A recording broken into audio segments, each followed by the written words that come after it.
আগামী বিজয় দিবসের আগেই জুলাই গণহত্যার বিচার হবে। আন্তর্জাতিক অপরাধ ট্রাইব্যুনালে গণহত্যার মাস্টার মাইন্ড শেখ হাসিনা সহ তার শীর্ষ দোসরদের বিচার হবে।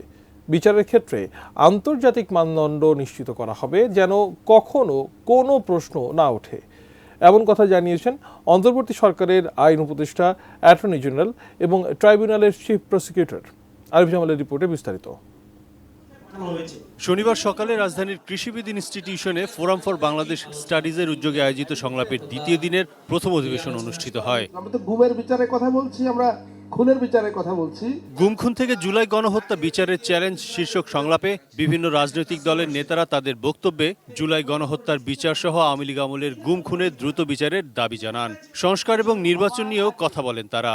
যারা গণহত্যা করে এই দেশকে রক্তাক্ত করেছে সবার আগে তাদের বিচার করতে হবে। আমার প্রত্যাশা এই সরকারের আমলেই বিচারটা একটা যৌক্তিক পর্যায়ে যাবে, বিচারের ভিত্তিটা তৈরি হবে।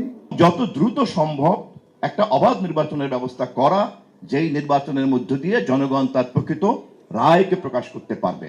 সংলাপে অ্যাটর্নি জেনারেল মোহাম্মদ আসাদুজ্জামান গণহত্যার বিচারের দাবিতে তাদের উপর আরও চাপ প্রয়োগের আহ্বান জানিয়ে বলেন, ঐক্য এবং সংস্কার ছাড়া বিচার প্রক্রিয়া সম্পন্ন করা কঠিন। আন্তর্জাতিক অপরাধ ট্রাইব্যুনালে শেখ হাসিনা সহ মাস্টার মাইন্ডদের বিচার হবে 1 বছরের মধ্যে, জানান ট্রাইব্যুনালের চিফ প্রসিকিউটর তাজুল ইসলাম। আপনি কি হার্টের সমস্যা নিয়ে দুশ্চিন্তাগ্রস্ত? স্বল্প খরচে হার্টকে ভালো রাখার সহজ উপায় মাতৃভূমি হার্ট কেয়ারে। এই জাতি প্রত্যাশা করে এই বিচার নিয়ে যাতে আন্তর্জাতিকভাবে এবং জাতীয়ভাবে কোনো ক্যাঙ্গারু কোর্টের তকমা না লাগে, কোনো ফরমাইশি রায়ের তকমা না লাগে।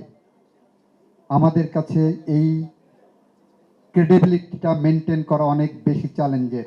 এই গণহত্যার যিনি প্রধান নিউক্লিয়াস ছিলেন শেখ হাসিনা সহ তার যে নিচের দিকের কয়েকজন ছিলেন তাদের বিচারকে প্রায়োরিটাইজ করছি। আমাদের আন্তর্জাতিক অপরাধ ট্রাইব্যুনালে প্রধান অভিযুক্তদের মামলা ইনশাল্লাহ সবার বিচারই প্রায় আগামী 1 বছরের মধ্যে আমরা শেষ করতে পারবো বলে আশা করছি। সংলাপে আইন উপদেষ্টা অধ্যাপক ডক্টর আসিফ নজরুল বলেন, জুলাই গণহত্যার বিচার, সংস্কার এবং নির্বাচন এই তিনটি অন্তর্বর্তী সরকারের প্রধান কাজ। গণহত্যার বিচারে কোনো দেরি হচ্ছে না জানিয়ে তিনি আশা প্রকাশ করেন, আগামী বিজয় দিবসে গণহত্যাকারীদের বিচারের রায় উদযাপন করা সম্ভব হবে। এবং আমরা আশা করছি এই বিচার, এখানে দেখলাম প্রস্তাবনা বলা হচ্ছে সামনের বছর বিজয় দিবসের আগেই এই বিচার অন্তত বিচারিক আদালতে সম্পন্ন হবে।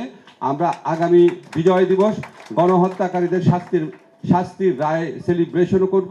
সংলাপে বিগত সরকারের আমলে গুম খুনের শিকার ব্যক্তি ও তাদের পরিবারের সদস্যরাও বক্তব্য রাখেন।